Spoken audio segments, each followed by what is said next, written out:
I do want to take a look at the offense outside of number 23 and Christian McCaffrey, Mark, because you mentioned his name a couple of times, and it was Jimmy Garoppolo.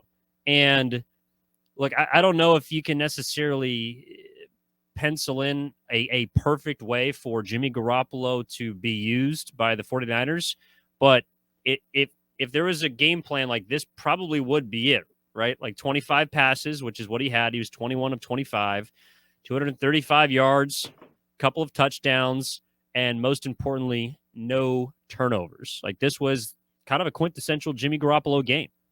Yeah, it really was. Jimmy Garoppolo was phenomenal. There's a couple of those plays where, it should have been picked. We mentioned that Jalen Ramsey one. There were a couple of others throughout the game. Also Uh, usually involved in Jimmy Garoppolo games. yeah, of course. This is, I think, when you're, asking for a good Jimmy Garoppolo game, this is what you're hoping for, where, you're not going to get games very often where he just doesn't make some of those plays where you're left scratching your head. You're just hoping that the defense isn't able to capitalize in those moments. That's what happened in this game. But beyond those couple of iffy throws, I mean, he was 21 of 25 passing, 235 yards, 2 touchdowns, and again, maybe a bit of luck here, but no turnovers. He made some really nice throws. He found, as you mentioned a little bit ago, Ross Dwelly down the left sideline on what was just a broken defensive play by the Rams. Hit him in stride. Dwelly almost broke away and had a chance to get in the end zone. I want to focus, though, on the Christian McCaffrey 9-yard touchdown catch, because I think this was one of the better plays we've seen Jimmy Garoppolo make as a 49er. It was 3rd and 3 from the 9-yard line for the 49ers, about 2 minutes left in the third quarter. At that point, the Niners were still down 14-10 to the Rams.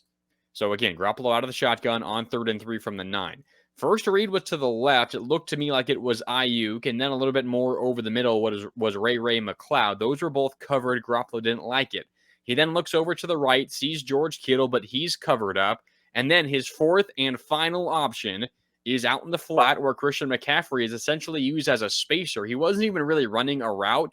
He just was out in the backfield on the right side in the flat, kind of the flat extended beyond the line of scrimmage, trying to drag a defender his way to maybe get George Kittle open on that right side of the formation, but it didn't work. And right as Garoppolo moves off of his third option, Kittle, and over to his last option, McCaffrey in the right flat, McCaffrey senses the defense reading Garoppolo's eyes, and they start to pull up towards McCaffrey, and then McCaffrey just simply runs down the right sideline into the end zone. It was perfect communication, mental communication between McCaffrey and Garoppolo, because Garoppolo saw immediately what McCaffrey was doing and threw a nice touch pass over the top of the defense perfectly to McCaffrey, who showed off his leap, got the ball, got 2 feet in easily, and suddenly the 49ers had the lead. There's a lot of talk on Twitter and amongst Niner fans. Jimmy Garoppolo is unable to go through his progressions. And while that is true at times, it was not true in this case because he went through 4 different reads to get to Christian McCaffrey. And on top of that, he put a perfect touch pass over the top of the defense to lead the Niners to a touchdown and give them the lead. That was one of Jimmy Garoppolo's best individual plays as a 49er.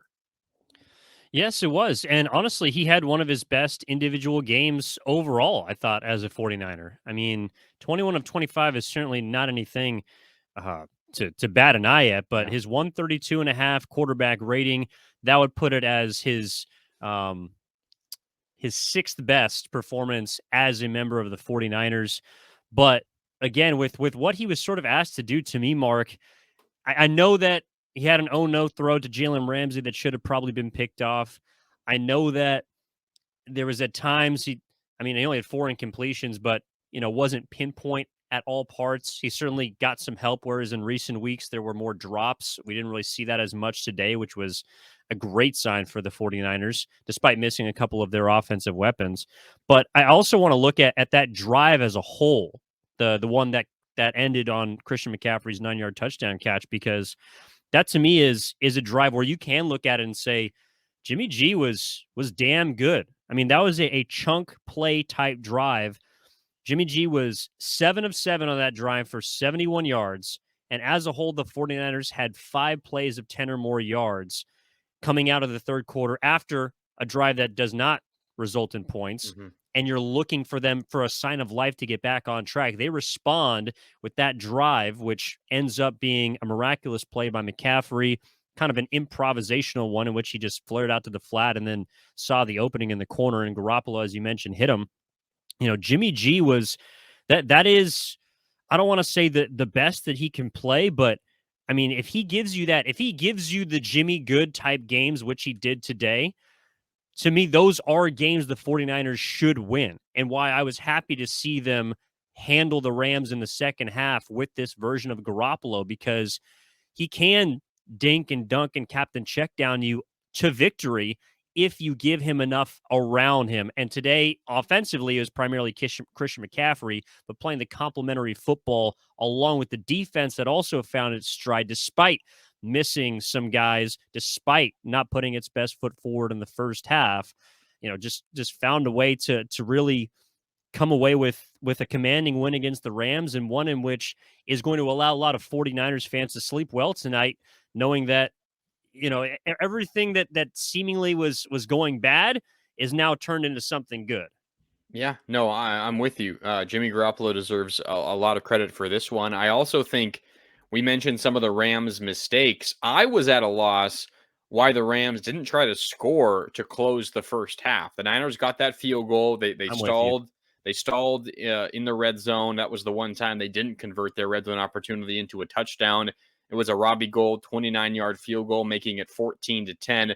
The Rams get the ball back with a minute left. You have Cooper Kupp, you have Matthew Stafford. He can, push the ball down the field. And instead, Sean McVay decides to run the ball and run out the clock. Doesn't even try once to get the ball down the field. I mean, Kyle Shanahan generally tends to be pretty conservative in those moments, but he'll at least, it seems like, try to throw the ball once. If it falls incomplete, they gain 3 yards, whatever. Then he'll say, all right, let's waste the clock. Don't want to, commit a turnover and give the other team any unnecessary momentum heading into the break. But if I'm Sean McVay, the Niners just scored a field goal. There's a minute left. I know the Niners get the ball back to begin the third quarter, and we've already talked about it. The Niners didn't come out hot on that first drive, but still, McVay doesn't know that at that point in the first half. Why wouldn't you try to go down and get a score? I mean, honestly, that was the turning point in the game. I think most Niner fans are feeling at that point. Still a minute on the clock for Matthew Stafford and Cooper Kupp. They're going to find a way to at least get in field goal range, and maybe Matt Gay makes a 55-yard field goal, and suddenly it's a touchdown deficit going into the second half, and then who knows what happens at that point. Obviously, the Niners were so good in the second half that they would have been able to overcome a 7-point deficit, but who knows how that just affects the momentum of the game heading into the second half. I thought the Rams really, really missed an opportunity late in that first half. No, that's interesting. I also kind of am looking at Sean McVay a little bit questionably for leaving Cooper Kupp and all of his starters in at the end of the game. I mean, Cooper Kupp almost got seriously injured, and we'll find out the severity of it moving forward, but he got rolled up on basically a meaningless catch down 14 down 17 with a couple of minutes left in that game. I also was a little curious as to why Christian McCaffrey and some of the 49ers starters were still in the game, especially when you're playing on the haunted turf in SoFi Stadium. But fortunately for the 49ers, Kyle Shanahan came out after the game, and it was one of his few moments of comedic, I would say, not genius, because we don't use that term around Kyle Shanahan anymore, but comedic improvisation where someone asked him about injuries, and he was just like, shockingly, no injuries today. So that was a good sign for the 49ers. Also, McVay didn't do a good job on the other side. I think you said no injuries to report. That's awkward, but I don't have any to report. Yeah. So, Yeah. I mean, that's a rarity coming out of Kyle Shanahan's mouth. Also, that play that Cooper Kupp got hurt on, we don't really know the severity. Look, he got up and walked off under his own power. That's good news, at least. Never want to see a player like that get hurt. But that was also his first catch of the second half. That's how dominant the Niners defense was. In a half where the Rams were trailing for most of it, the first catch of the half for superstar wide receiver Cooper Kupp comes just after the 2-minute warning of the fourth quarter. It's a short little completion that unfortunately looked like he kind of got rolled up on. Don't know the severity just yet. But that's the first the first catch for Cooper Kupp in the second half comes in that moment when the game's already over. That is a fantastic sign for the Niners defense. They did a great job on him. And we talked a lot about Jimmy Ward in the slot, maybe Mooney Ward matching up with him in the slot. We saw Diamador Lenore. He was in a lot as well. It was Jimmy Ward mostly in the slot, but Diamador Lenore was the other corner opposite Mooney Ward, and kind of they all switched off on him a number of times throughout the game. He got his, he's going to, based on the amount of times he gets targeted. But the Niners defense, specifically in that second half, they absolutely shut him down. And it's a credit to all of those guys because, as we talked about last episode, not a single guy is going to limit him. It's going to take a team effort. All the defensive backs, Fred Warner had a fantastic game. And in the second half, the pass rush got to Stafford and made him uncomfortable. It was a team effort in slowing down Cooper Kupp. Yeah, it was. And he's going to get his no matter what, as he did in the first half. And that's why, to me, that second half is about as complete of a team performance as you will see maybe all season, even from the San Francisco 49ers. And look, defensively, after the first quarter, the Rams have possessed the football for 11 minutes. They only possessed the football for the last three quarters 19 minutes. Wow. So although the possession battle is pretty even overall, it is heavily skewed by the first 15. The 49ers, meanwhile, controlled the football for 26 minutes in the final three quarters. The Rams just didn't have a chance to put together any drives. And a big part of that, again, to the point of how different of a team it looked like came out of the locker room for the 49ers on the defensive side of the ball especially, the Rams were 5 of 6 on third down in the first half. In the second half, they were 3 of 7 after converting their first. So they really got nothing on those third downs. And we saw a lot more third and longs. We saw a lot more pressure. We just saw more creativity from DeMeco Ryans, I thought, in that second half, where everything began to click because the Rams could not run the football. And then, as you broke down earlier, they could not throw the football. If Cooper Kupp is getting one reception in the second half and it's coming in the last 2 minutes of the game, it's probably because the game is already said and done with. Meanwhile, offensively for the 49ers, that is probably their best offensive performance of the season so far. Granted, they haven't played against top-flight competition, or at least beaten top-flight competition yet. I'm not sure I'm willing to put the Rams in that category, despite them taking them down now twice. But 7.1 yards per play. The offense was averaging about 5.8 coming into the game, so a pretty good number that they jacked all the way up with a lot of help from Christian McCaffrey. But again, the red zone efficiency in that second half was really where I was looking to see them offensively, how they could continue to move the ball, which they did with Jimmy Garoppolo. He's very efficient, 132.5 quarterback rating for him. He did not put the ball in harm's way all that much after the beginning of the second half, and he relied on his playmakers around him, whether it be McCaffrey, whether it be Ross Dwelly, whether it be Ayuk, who also is kind of going to get lost in all of this offensively. I thought he was getting open whenever he wanted to. To me, it was night and day of what you saw from the 49ers the last 2 weeks and even parts of the first half into the second half on Sunday against the Los Angeles Rams. Yeah, and I want to run through Brandon Ayuk's last few games here really quickly. So Atlanta a few weekends ago, 8 for 83, 2 touchdowns. Last week against Kansas City, 7 for 82. And now here against the Rams, 6 for 81 and a touchdown. 34 of those coming on that trick play, the touchdown pass from Christian McCaffrey. So Brandon Ayuk putting together probably the best 3-game stretch of his career to this point.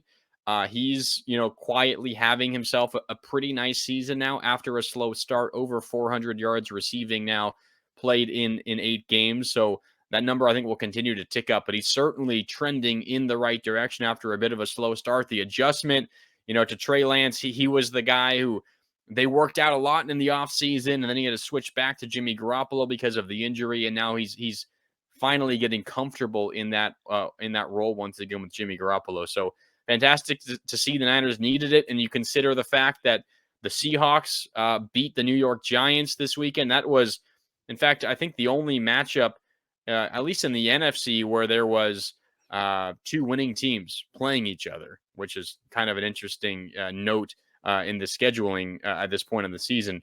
But considering the fact that Seattle won, they're now 5-3. The Niners pick up another division win to get into second place in the division. They're 3-0 in division now. The Seattle, of course, on top, but they're 1-1. The Niners have the tiebreaker there. A big win for many, many reasons as the team heads into the bye. Yeah, no doubt. I mean, second place is certainly better than a tie for fourth, which is where they were coming into this week. They only have, look, I mean, I still don't necessarily believe in the Seahawks. I believe in their defense. But I mean, the New York Giants today also gave them a couple of opportunities that Seattle did not earn, with dropping a few punts down the stretch there. But all is well in Ninerland. I mean, that's pretty much the feeling off the end of this game, Mark. And I am also now 0 for 4 the last 4 weeks with predictions. So whoever I pick, fade them. So the fact that I had the Rams going into this game, all but guaranteed a victory for the 49ers. And you're welcome. You're welcome, fans. So who are you picking in the bye week? The bye week, I will take. That's gonna be. That's gonna be it's a tough toss up there, Mark. There are a few teams this week. I thought the Chargers lost the bye week this week, so hopefully the 49ers find a way to not lose their bye week. The Chiefs also took an L this week on the bye week, but so hopefully the 49ers can manage to get through that. I think I picked the winner right the last 2 weeks, but I know against the Chiefs, I just picked the Chiefs because you picked the 49ers. So that was I don't really get any credit for that one. Well, you but I did mean have the under, right? Or no, in the you had Chiefs, the over. I You had the over in in this this game. game. Although Okay. I kind of because I thought the game was going to go to overtime and then a last That's second right. field goal was going to hit the over. But I guess I could chalk that up as a win. Although I don't really feel like I deserve it. But that's just been the way that this season has gone. If at the beginning of the year, if you polled Niner fans and said the team was going to be 4-4 going into the bye, they probably would have been a little frustrated. But they also probably would not have been able to get any of the wins or losses right because this team has kind of done almost the opposite. There's exceptions, obviously, of what you would expect, but they lose to Chicago, they lose to Atlanta, they beat the Rams twice. I mean, it's just been one of those kind of weird topsy-turvy seasons so far. And it's probably going to get even weirder. I mean, if we're being honest, because this is the point in the bye week where, look, I know you're probably supposed to lose to Kansas City. You might be supposed to beat the Rams, but large in part, I mean, the first half to second half of this game just tells me, like, I'm not exactly sure who this Niners team is at this point, and so that's what we're going to be looking forward to the rest of the way. At least they're not 3-5, and they don't have as deep of a hole to dig themselves out of, and the division is much weaker this year than last. But it's set up for a lot of fun down the rest of the way. And I'm kind of sad now. We got to wait 2 weeks for another 49ers game, Mark. Yeah, I mean, the team needs it. I don't think it could have come at a better time. Hopefully, by the time they come back out, what will it be, week 10? They hope to have Deebo Samuel back. Maybe you get Eric Armstead back at that point. Jason Verrett could be on the way back. Jawan Jennings. A lot of names that could potentially be back for the 49ers, 4-4 out of a bye as they try to put on a run down the second half of the season. So I think the bye, considering everything that's happened, is a well-timed, but I'm sure we'll talk more about that next episode. We certainly will. We got 3 episodes a week, Monday, Wednesday, and Friday on the Odyssey Sports Podcast Network with 95.7 The Game. And that will do it for this reaction episode. It'll be coming to you audio-wise on a Victory Monday, Mark. Really quickly, I do have to quickly shout out the fact that we were at the Oregon-Cal game over the weekend, and Oregon got the win over your Golden Bears. I promised your friend, another Oregon fan, that I would shout out the Oregon Ducks on the pod today. So I had to fit that in at the end. My apologies, Evan, but you can blame your friend. Yeah, no, that's okay. I mean, look, if we're gonna bring it back to the Niners, Diamador Lenore made a pretty good play today. I'm trying to think if there was any Ducks around the field. Cal's Cameron Jordan, whose bobblehead day it was at the Cal game. They shut out the Raiders 24-0, probably the biggest win for the Saints this season. So Dominant. Cal Athletics Stand up. are alive and well in the NFL, despite not being so at the Pac-12, soon to be Big Sky level. Hey, well, at least you covered the spread, so congratulations. That I did. You know what they say, Mark? Good teams win. Great. All right, cover. let's end the episode. Let's get out of here. 49ers are great. They covered against the Niners. We'll be talking to you on Wednesday. Appreciate you all tuning in. 5 stars only. Download, rate, and subscribe to the 415ers podcast. Evan Giddings and Mark Grandy with you as always. Mark, thank you so much. We'll talk to you next time. Sounds good, Evan. Looking forward to it.